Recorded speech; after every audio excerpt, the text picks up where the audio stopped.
কেন যে আজ এখন পর্যন্ত বিদেশি হতে পারলাম না, অনেকেরই এই চিন্তা ভাবনাগুলো আমাকে নিয়ে। মানে বিদেশের লাইফ রেখে কেন দেশে পড়ে থাকি, আসলে আমি কেন এমন সেটা আমি নিজেও জানি না। অনেকে দেশের বাইরে যাওয়ার সুযোগ পায় না, আর আমি বাংলাদেশে থাকতে ইচ্ছে করি।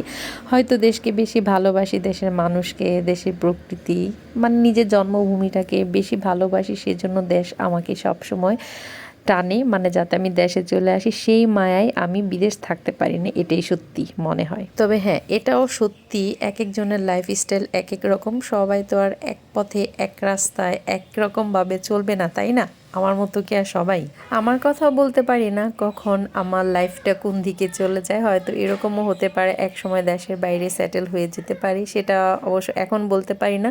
আল্লাহ যেটা চায়, আল্লাহ যেটা ভালো মনে করে সেটাই হবে। আর দেশে আছি বলেই তো এত সুন্দর প্রকৃতি, এত সব কিছু ভালোভাবে দেখতে পাচ্ছি। এই যে দেখেন, আমাদের বাসার পিছনেই আমাদের জমি আছে, বালুর মাঠ, সেইখানে মানে সবজি চাষ করা হয়েছে, মানে অন্য লোক করে। তো সেটাই দেখতে আসছিলাম বিকালবেলা হাঁটতে হাঁটতে।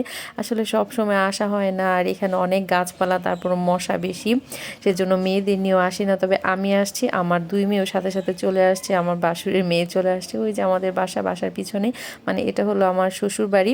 মানে আমাদের জায়গাগুলো পড়ে আছে, এগুলা মানে ক্ষেত সবজি করার মতো লোক নাই, অন্য একজন লোক এখানে বিভিন্ন সবজি টবজি করেছে। যে দেখতে পাচ্ছেন টমেটো গাছ, তারপর ফুলকপি, বাঁধাকপি, তারপর লাউয়ের মানে লাউ গাছ লাগিয়েছে। তারপর এই যে পুকুরের মধ্যে মাছ চাষ করেছে। আসলে এই জায়গাটা পুকুরই ছিল, আবার বালু দিয়ে ভরাট করা হয়ে গেছে, আবার ওইখানে এক সাইডে পুকুর রয়ে গেছে। আসলে এখন বালুর মাঠ বলতে আশেপাশে যত জায়গা আছে সব জায়গায় বালু ফেলে এমন অবস্থা করেছে, আগের মতো কিছুই নাই। আর সেজন্য আগের মতো ঘোরাও হয় না। তবে একসময় এইদিকে অনেক বের হতাম, ঘুরতে আসতাম, ভালো লাগতো। এখন ওই রকম পরিবেশ নাই। তো এই যে ভাই আমাকে একটু লাউয়ের ডাঁটা কেটে দিচ্ছিল, আমি বললাম যে আমাকে কিছু সবজি দেন, ক্ষেতের সবজি খেয়ে দেখি আসলে এদিকে আসা হয় না, সেজন্য কি সবজি লাগাই টাগাই কিছুই জানি না। মাঝে মধ্যে কলার যেই গাছ আছে, মানে অনেক কলা হয়, কলা বাসায় পাঠায় দেয়, কিন্তু সবজি টবজি তেমন আসা হয় না, নেওয়া হয় না। অনেক সবজি লাগিয়েছে, আমিও মানে বলেছি যে আমাকে কিন্তু কিছু সবজি চারা দিতে হবে। তো আমাকে বলেছে যে ঠিক আছে, এক সাইডের সবজিগুলো আমি নিব, মানে টমেটোর গাছ থেকে টমেটো নেবো, কাঁচামরিচ নিব। আসলে এইরকম সবজি গাছ থাকলে আমার কাছে ভালো লাগে, মানে আমার নিজের ক্ষেত থেকে পেড়ে তুলে খাবো, সেটা আসলে অনেক ভালো।